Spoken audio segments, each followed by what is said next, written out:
Okay, we're back, we're live, we're here on a Friday in Hawaii, the state of clean energy, and we're going to talk about how solar looks from the vantage of the mainland with Seth Masia. He's the past executive director at the American Solar Energy Society. He's also the editor of its publication, which is Solar Today. Welcome to the show, Seth. Happy to be here. Thanks. It's great. I really appreciate you coming on. And I did want to get a sort of barbershop mirror look at how solar looks to somebody on the mainland. And I'd like to sort of get your vantage on how that works. And you've been following solar for a long time in your past capacity as executive director of the society and now as the editor of its magazine. But I just wonder, in the state of Colorado, you're in Boulder as we speak, how do people see solar? How important is it to them? Is there a rush, the way there's been in Hawaii, to put solar on everything that's horizontal? What's the sense about climate change and saving carbon or not generating carbon and avoiding fossil fuel and all that? Are people aware? Are they in heightened awareness about that? Well, here in Boulder, they certainly are. Boulder's a college town. It's a very progressive town. It has we're home to the National Centers for Atmospheric Research. So we've always been quite aware of atmospheric change. We're also very close to the National Renewable Energy Laboratory, right down the 20 miles south of us in Golden. Mm-hmm. And we have the University of Colorado and the Colorado School of Mines nearby. Colorado State University, which is 30 miles north of us, also is very active in renewable energy research. Colorado is historically an energy extractive state. We have coal mining, we have oil mining, we have natural gas. We've always exported energy. So the population here is pretty literate as regards energy in general. And Colorado is the first state to pass a voter initiative to impose a renewable portfolio standard. So currently our renewable portfolio standard is 30%. I know Hawaii's is 40% by 2030. Ours is 30% by 2020, and we will make that easily. We have plenty of wind here. We've got lots of sun. In spite of the snowfall and the cold winters we get in the mountains, we do have sunshine 300 days a year. One of the reasons the skiing is so great. Yeah, and the cold weather does not impede the effect of the photovoltaic at all, does it? No, as a matter of fact, this is the most efficient climate in the country for solar water heating, which depends on bright sun. It's most efficient when you have bright sun and cold temperatures. You get a bigger temperature difference between the air and the water you're heating, and plenty of sun to do it. Yeah. So Hawaii has the advantage of not needing antifreeze systems. In the solar hot water systems, your systems are simpler and less expensive than ours are. You also have the requirement that new construction have solar water heating, unless there are extenuating circumstances. Yes. And that's great. And that's pretty common in Europe now to require solar water heating on new construction. In Israel, in France, in Spain, it's all going that direction. And solar water heating is, of course, the most efficient form of solar energy collection. Yeah, let me add that the solar water heating has another advantage, which I don't think they were aware of specifically at the time they adopted that law a couple, 3 years ago. It is, in effect, a storage system. You could put photovoltaic on, and you could drive, your water heating system with photovoltaic, but there won't be a storage system. In the case of, conventional solar water heating, there is a storage system. Well, in fact, if you have an electric water heater and you use photovoltaic panels to drive the electric water heater, that is, in effect, a storage system, too. But the big advantage of solar water heating is that the collection is 80 to 85% efficient, whereas the best of the photovoltaic systems are only about 20% efficient. So for a given amount of sunlight falling on your roof or falling on your collector, you get a much bigger bang for your buck with solar water heating. Yeah. Well, yeah, and I guess I stand corrected to say that you don't have a storage system when you have when you're running it on PV, because the warm water itself, the hot water, is the storage, right? That's what you're saying. Exactly. Yeah, yeah. Exactly. It's interesting. Storage is becoming more popular in residential photovoltaic systems in Germany and Japan now. Mm-hmm. The German laws have been rewritten to provide an incentive for homeowners to use the electricity they generate on site, which means that it's to their advantage to store it, rather than sell it back to the grid. It's to their advantage to store it in batteries and use it at night. So there's a big shift going on there in that direction, and we're going to, with Tesla and Panasonic building this huge lithium-ion battery factory somewhere in the American Southwest, the price of storage batteries is going to come down 30 to 40% over the next 10 years. And it's going to become practical for people to use storage systems with their photovoltaics. The other thing that's happening in that direction is, as electric vehicles become more popular, the car becomes a storage system. And if you charge your car when the sun is shining, while you're at work, for instance, hooked up to a photovoltaic system at the parking lot at work, Mm-hmm. then while the car is parked in your garage at night, some of the power stored in the batteries can be fed into your domestic system. Yeah. Still leaving you plenty of juice to drive to work in the morning. Yeah. And in Hawaii, one of the reasons I've been watching Hawaii is that the commutes are short. There's only so far you can go. You can't get too far away from your recharging system. That doesn't So it doesn't Hawaii save people from range anxiety. They get anxious anyway. Yeah, yeah. But Hawaii is likely to be the quickest adopter of electric vehicles or of hydrogen-powered vehicles, simply because range anxiety is less of a factor there than it is in most places. Electric vehicles are most practical right now in places that have short commutes. So a country like Israel, an island like Hawaii, a small country like Denmark, a confined commute area like San Francisco or Seattle, where you're only driving 10 or 15 miles to work and then turning around and going home. Those are going to be the early adopters of electric vehicles, and we're already seeing it happen. Well, let me get a handle on, I don't know how you pronounce this, ASUS, that is the American, what is it? The American Solar Energy Society, is 60 years old. Right. Can you tell us the origin of it and what it's been doing for the past 60 years? Yeah, I can.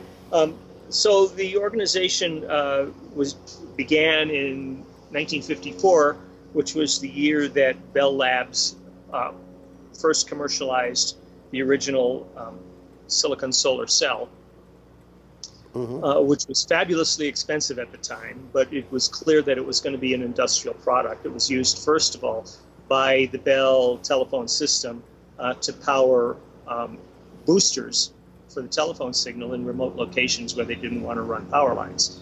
And then it was adapted by NASA to power satellites. Vanguard 1 was, in fact, the first solar-powered satellite. And the members of ASUS were academics, they were scientists, and they were also forward-thinking businessmen who could see that there was going to be an industry emerging around this. It took a lot longer than anybody expected to develop the technology and make it commercially economical, for a variety of reasons, one of which was the Cold War. Nuclear power was a weapon in the Cold War. Eisenhower's Atoms for Peace program put all of America's energy policy into building nuclear plants and selling nuclear plants abroad to kind of take some of the onus off the idea of the atomic bomb.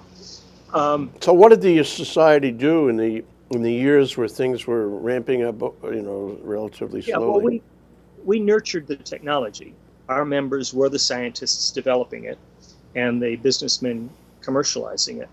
Uh, so we served as a clearinghouse for information between the scientific and the business communities, and with the architectural community too, which became interested in passive solar techniques, heating and cooling using the power of the sun. So for many, many years, we were primarily an academic organization, and then we gradually evolved into a trade organization as the industry began to take off. Was your office always in Boulder? No, we were actually founded in Tucson. And our first national solar conference was held in the 50s in Tucson, and it was fabulously successful. Tens of thousands of people attended. Interesting. Then during the Carter administration, solar water heating was federally subsidized. There were good incentives for putting solar water heating on your house, and the National Renewable Energy Lab was founded here in Golden, and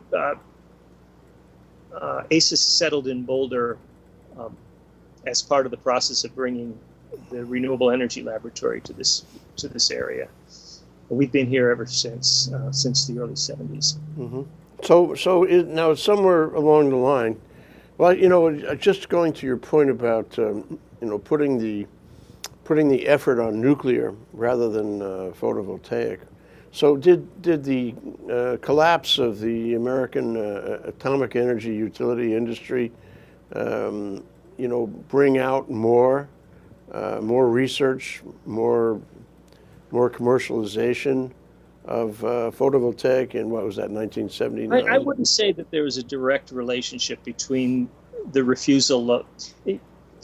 The nuclear industry hasn't collapsed. I only mean that in the sense that new applications stopped. Yeah, no one wants a nuclear plant nearby, and the insurance companies won't insure a nuclear plant. So it's become very, very difficult to finance construction of a new nuclear plant. Nearly impossible.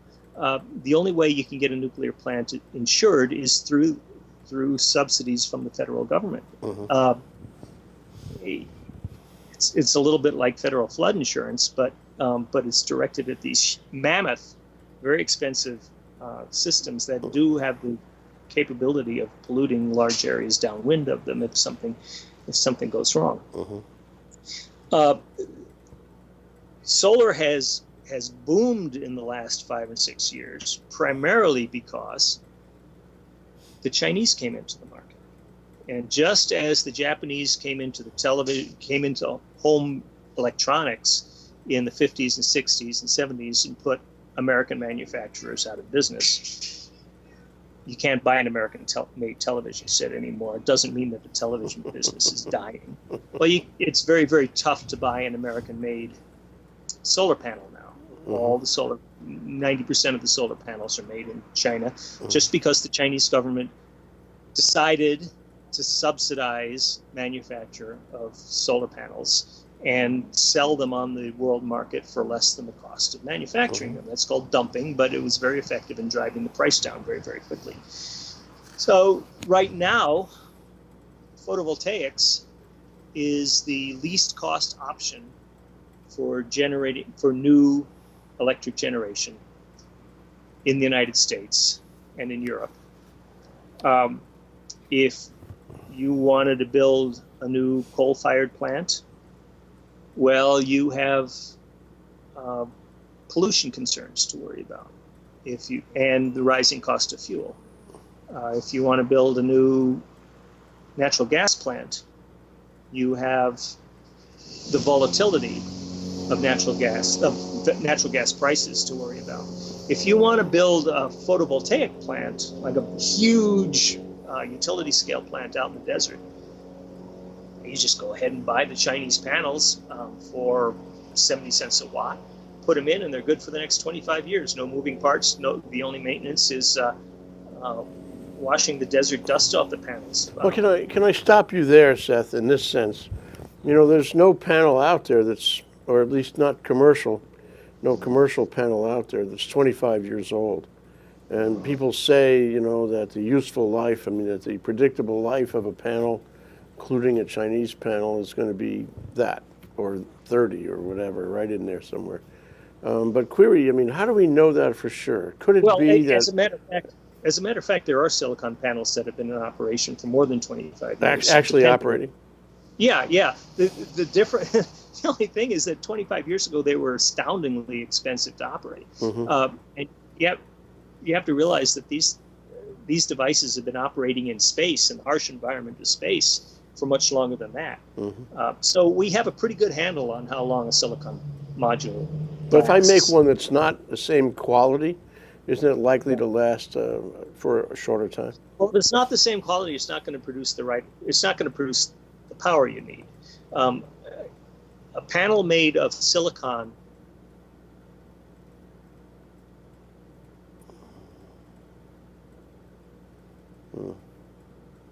It's coming back?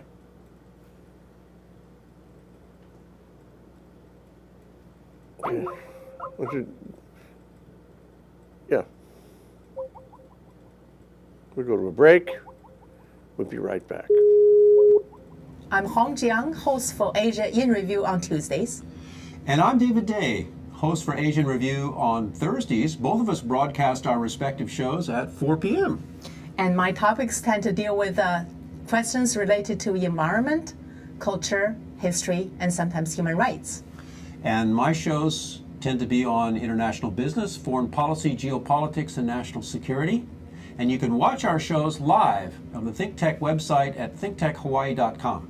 And you can also watch us on YouTube or Olalo. So come join us on Thursdays at 4 p.m. I'm David Day. And on Tuesdays at 4 p.m., I'm Hong Jiang. Aloha. Aloha, I'm Carlos Juarez, host of our show Global Connections here in the ThinkTech Hawaii series. And Global Connections, of course, very important because we live in a world that is increasingly interdependent. We bring global issues here to the table. We bring people, informed subject matter experts. We also underscore how important Hawaii is to the world, people who are making the difference in the world here. As you've seen from some of our shows, we bring experts, and joining us for today's show as an example, Patrick Branco, a U.S. diplomat who's from Kailua, grew up here and is now helping bring aloha to the world of diplomacy. Patrick, thank you again for joining us here on Global Connections, a show that helps keep us connected to the world. Anything you can add for us? Yeah, it's great to be here. This is my second time on the show, and it's great to always talk about global issues, but in a Hawaii context, Excellent. which is always wonderful. Yeah, so stay tuned. Global Connections, part of our ThinkTech series. Hello. Hi, my name is Dr. Rafi. Every week, I'm right here at ThinkTech Hawaii, 3 p.m. on Mondays. My show is Boards' Bio Briefings. What do we do here? Well, we watch sperm swim. We see if they catch anybody. We check out the latest biosimilars. You know, the kind that, what was his name, the guy with the bicycle? I guess we forgot his name, but he was taking EPO and other human growth factors. We'll be talking about human growth factors. You want to know where to get some? Maybe I'll tell. Anyway, you can catch me, as I said, every week right here, Monday, 3 p.m., ThinkTech Hawaii, Dr. Rafi. You can also find me on Twitter, BioInfo Medical. Or you can catch me on Facebook, Dr. Rafael Boritzer. I'll be happy to converse with you. Aloha. I'm Jay Fidell. That's Sharon Moriwaki of the Hawaii Energy Policy Forum. And every Wednesday we have Hawaii, the State of Clean Energy. We've been doing it for some time now, and we have some fantastic guests on there, unbelievable guests who give us insight into what is going on in a very complex, sometimes very confusing, sometimes very disappointing area of progress in the state. So we love doing this. We love meeting them. We love talking to them. We love having their ideas out on the table. So maybe, just maybe, we can all make some sense of what's going on. Sharon, what do you think? I think that's absolutely correct. We enjoy ourselves meeting with all these people and hearing about the energy and the state of clean energy, and hopefully we advance clean energy for the state. So it's terrific. Join us Okay, join it's us. every Wednesday. Okay, Wednesday is Energy Day. Every Energy Wednesday, Wednesday. 4 to 5 p.m. Hawaii, the state of clean energy, here on ThinkTech Hawaii. Energy We'll see you Wednesday. there. Okay, we're back. We're live after what do you want to call it? A communications issue. Here on Hawaii, the state of clean energy, on the ThinkTech series. We're talking about how Hawaii solar looks from the mainland with Seth Masia. Did I get that right? Masia. Masia. There's no way for me to write that down, but I will. It's Asia with an M in front. Okay. Who is the past executive director of the American Solar Energy Society and the current editor of Solar Today, which is its publication. And we're talking about, these older units still working after all this time as a demonstration that solar panels, even the ones made today, wherever they come from, are likely, if they work today, if they work on delivery, they're likely to continue to work. I mean, it's just as a probability matter for the stated life of the unit, which would be roughly 25 years. Yeah. Well, let's look at it this way. Any consumer product has what the industry's manufacturers refer to as infant mortality. 90% of warranty problems crop up within the first couple of weeks of operation.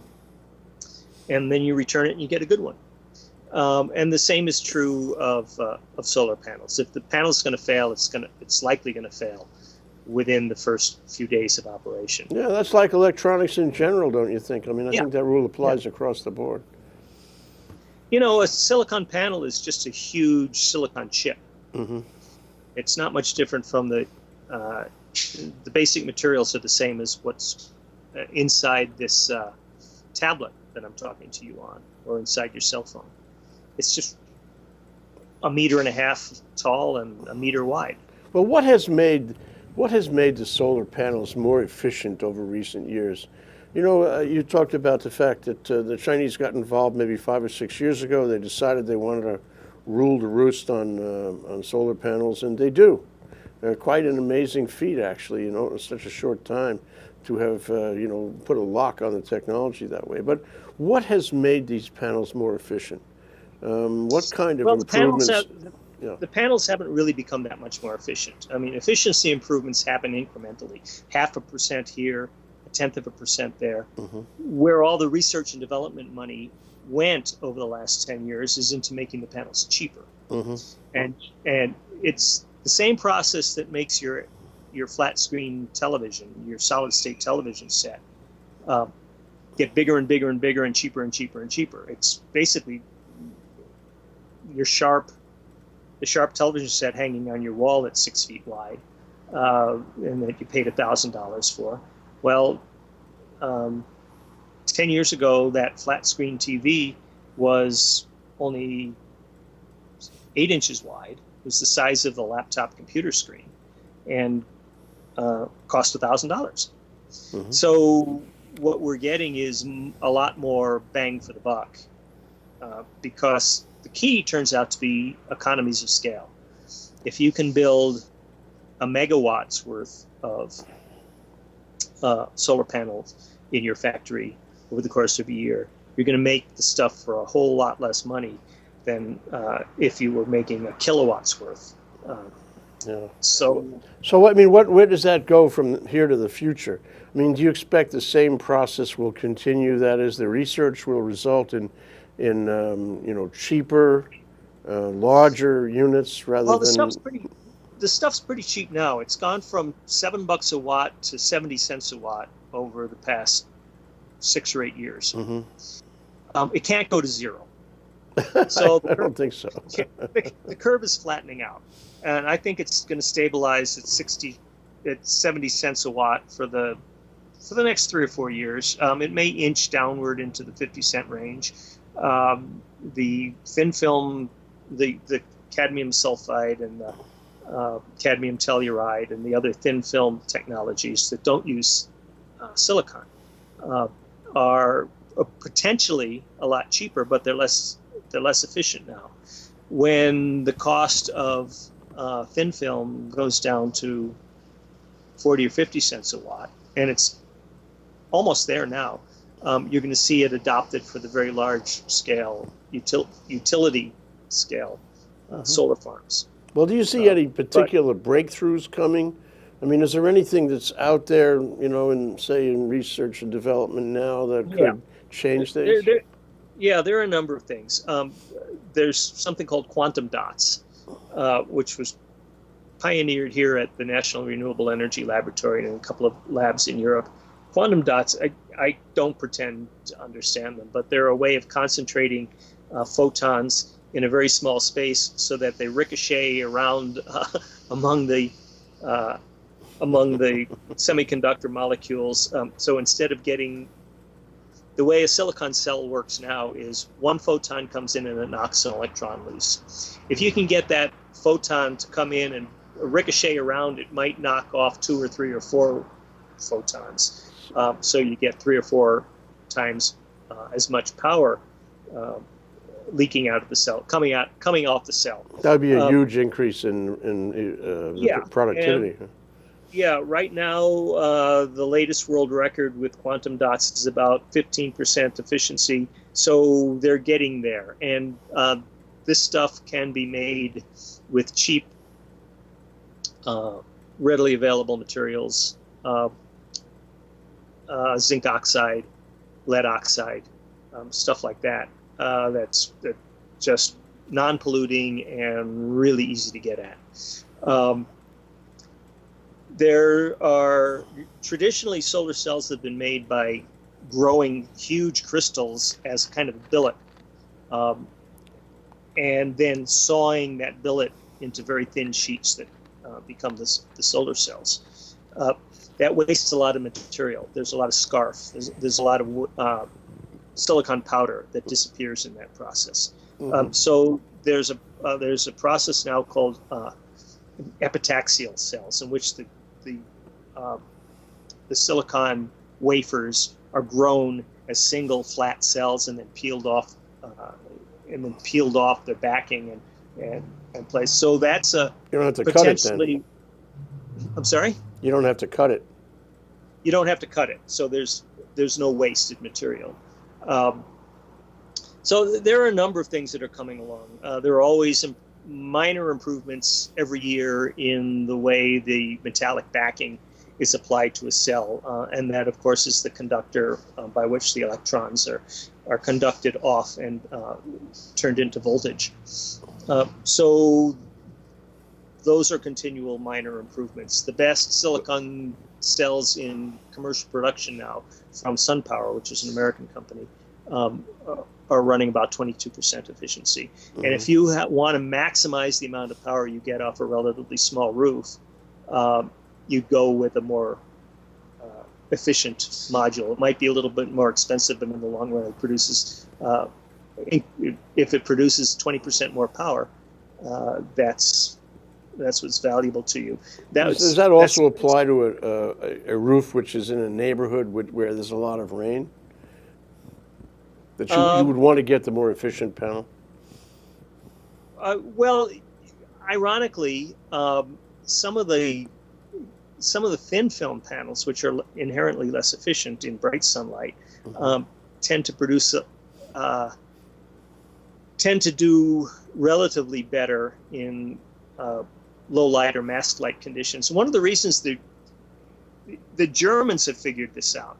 Germany is not a sunny country. It gets about as much sun as Alaska does, or Maine, or Seattle. But they've had days this spring where their photovoltaic systems produced on the order of 32% of their power.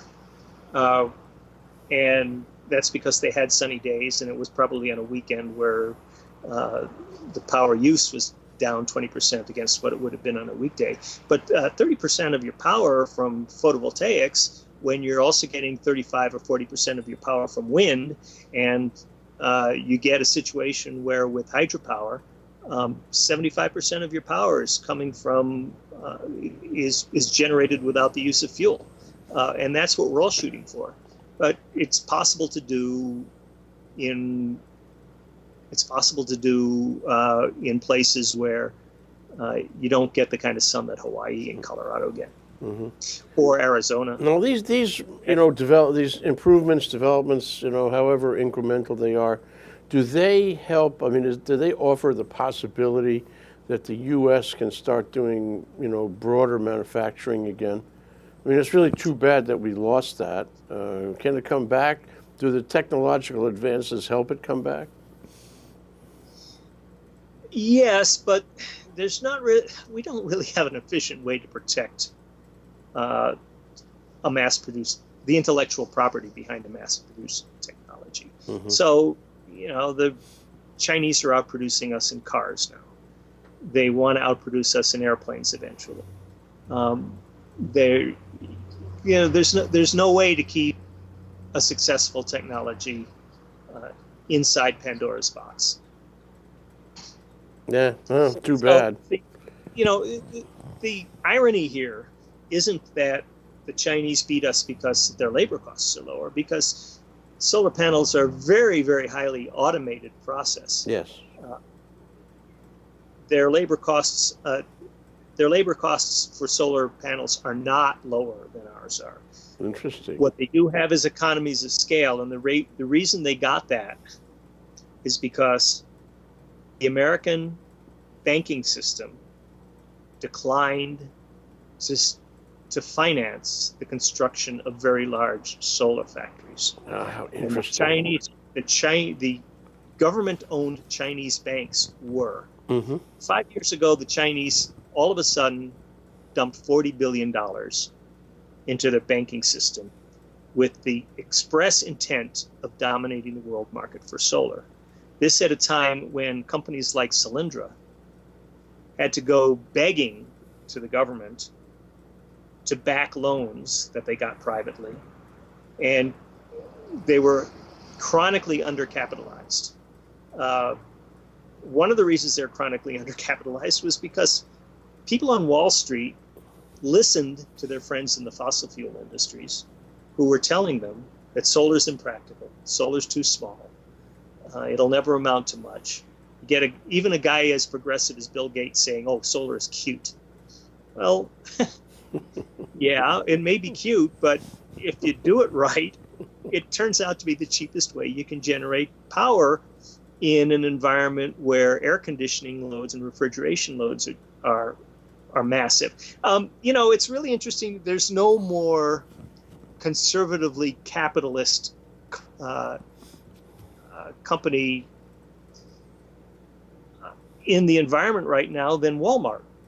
Walmart is building solar systems on top of their warehouses as fast as they can. The fact is, if you're in Southern California or Arizona or Nevada or New Mexico, if you don't have solar panels on the top of your refrigerated warehouse or even your air-conditioned store, you're losing money. You can put the solar panels up there just to shade the roof, and you don't even have to turn them on, and you're going to save 20% on your electric bill. Well, do you think that Wall Street might change its mind now that it's seen the benefits, seen the light as exposed by China? I mean, why don't they start pouring $40 billion into the U.S. industry and catch up? Wall Street always takes the short-term view. Wall Street always looks at this quarter's numbers. They want to see the stock price go up this quarter, and they're not much interested in investing for the long term. That's been a weakness of our system for years, for decades. What about the Germans? I know the Germans are out there manufacturing, and they are very committed to photovoltaic.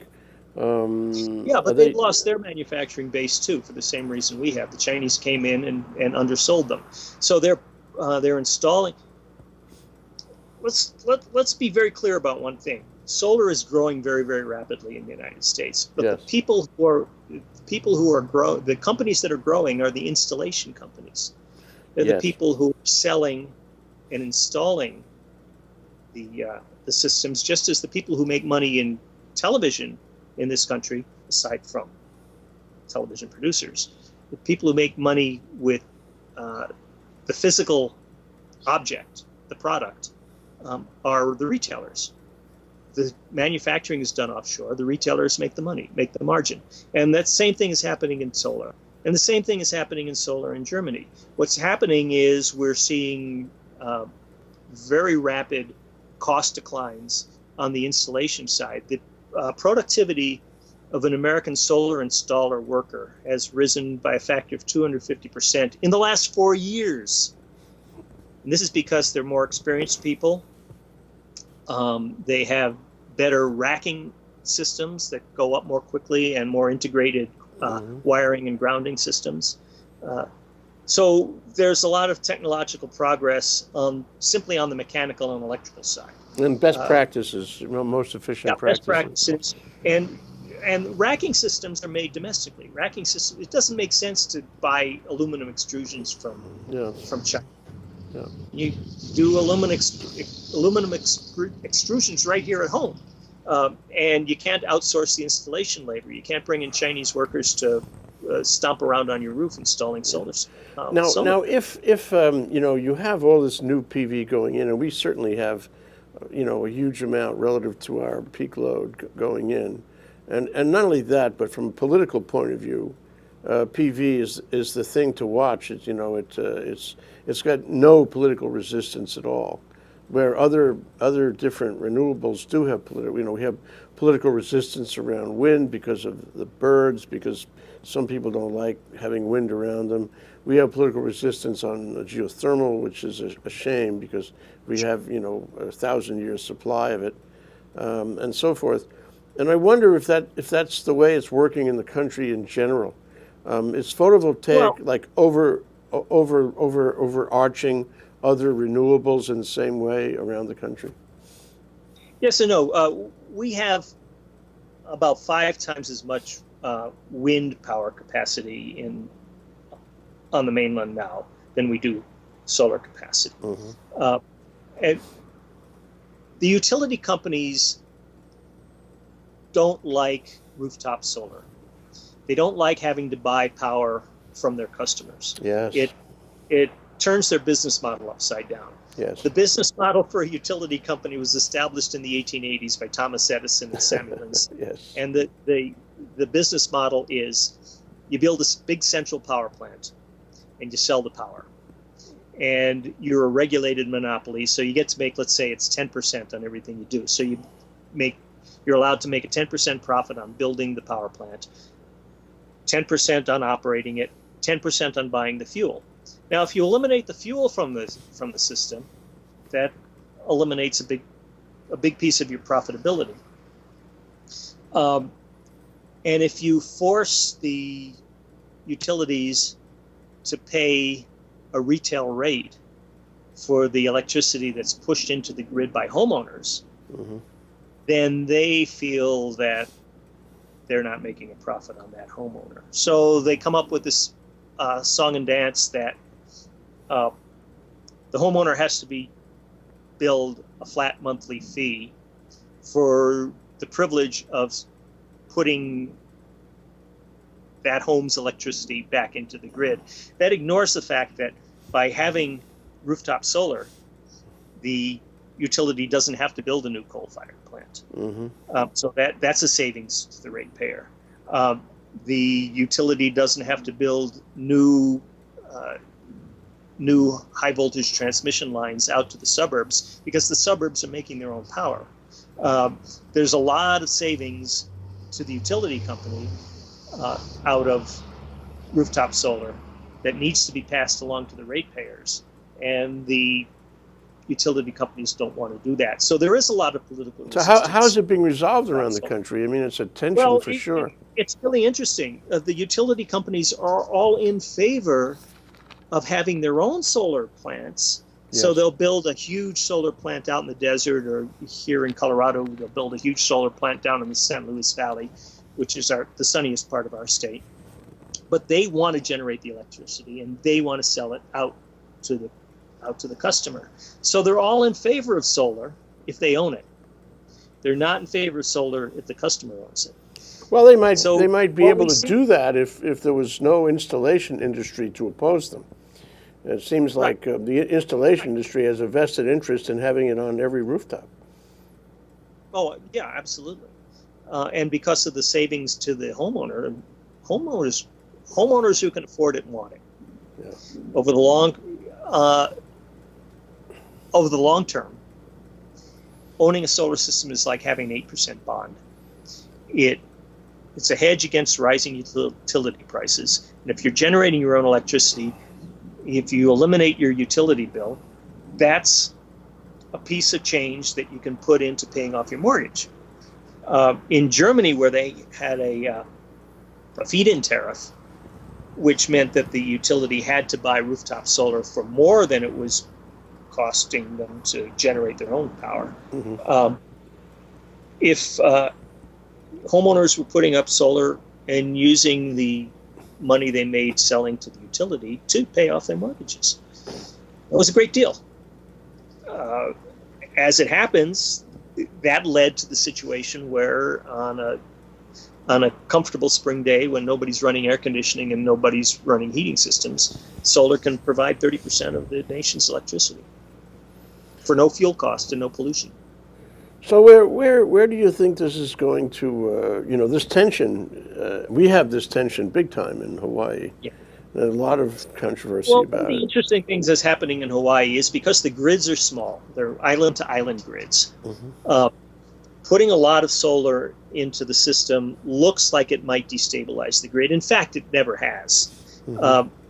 In order to destabilize the grid, you'd have to have more power coming off the rooftops than you can use at that moment. Mm-hmm. And that doesn't happen because the maximum power coming off the rooftops happens at about the same time that everybody turns on their air conditioners.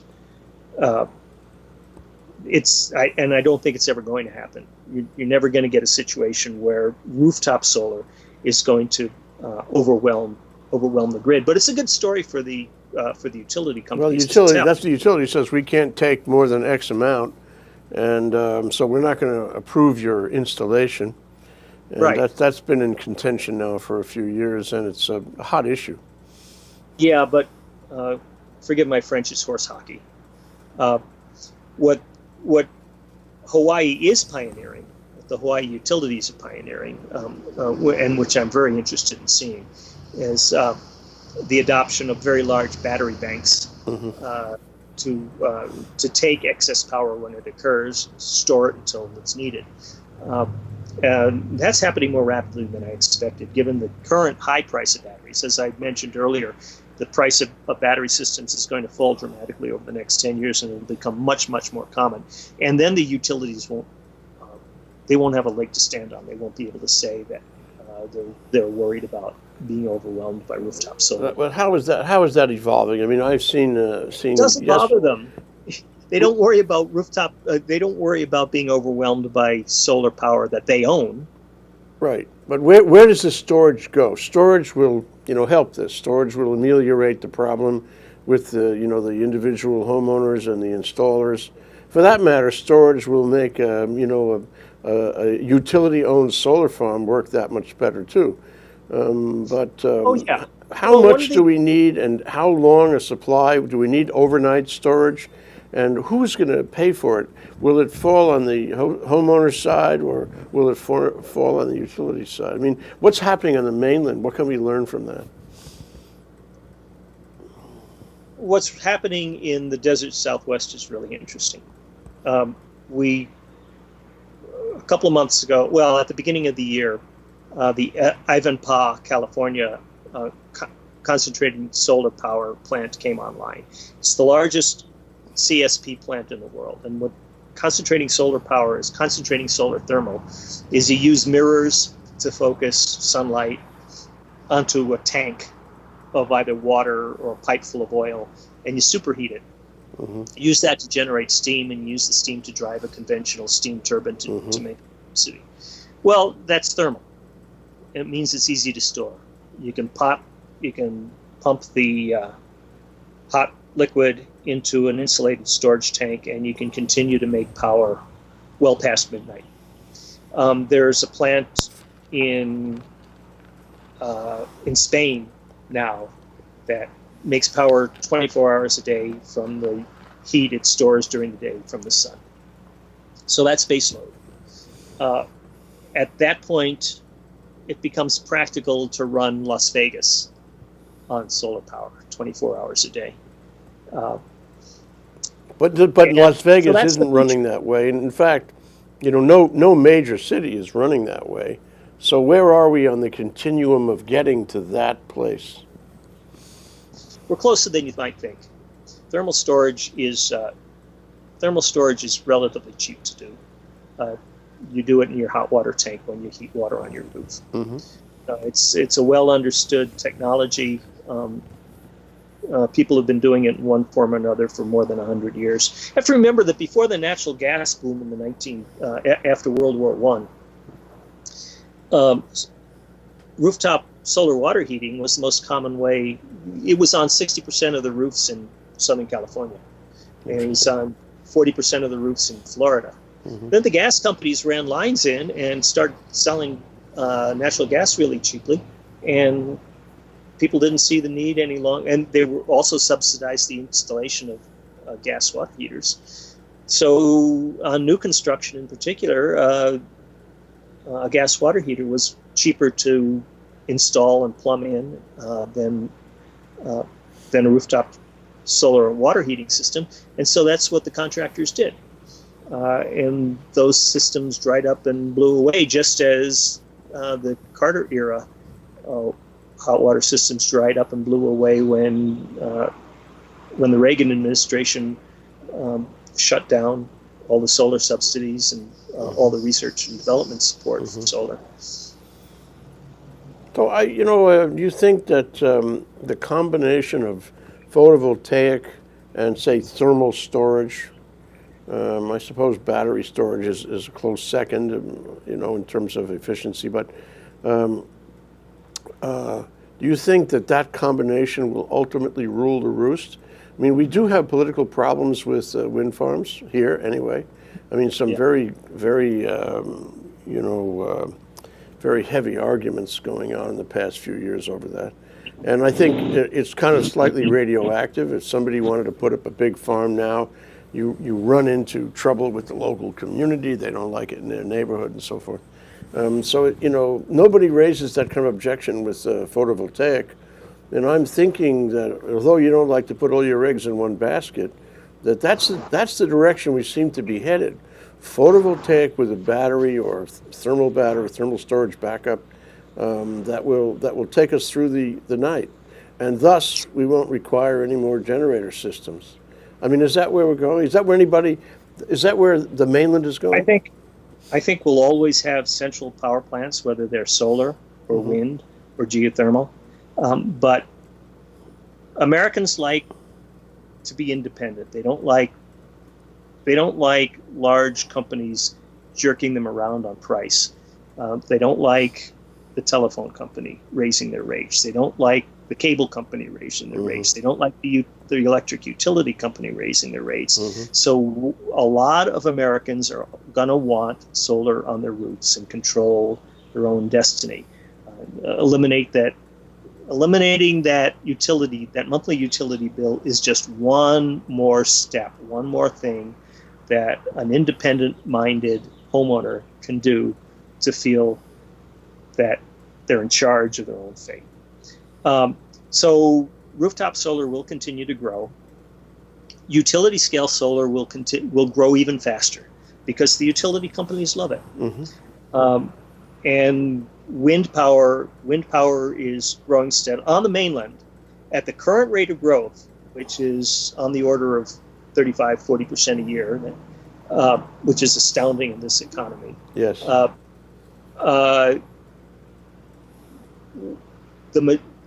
The bulk of American electricity will be produced without the use of fuel by 2050. Not much more has to happen except to continue the current rate of growth. With today's technologies. Technologies will improve.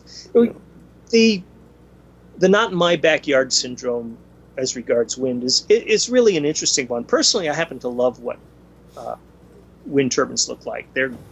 It's a graceful movement, like It's the same kind of graceful motion you admire in a sailboat or in a sailplane. A ballet dancer, if you will. Yeah, it's an elegant machine. It's lovely to look at. I think it's great, but some people don't want to look at them. And you know, the wealthy people who own estates on the south shore of Cape Cod in Massachusetts have delayed for a decade the construction of Cape Wind, which is an offshore wind system. You know, people are perfectly happy to have wind power if it's someplace they can't see it. I don't know why they don't feel the same way about transmission lines, which to my mind look. It's interesting.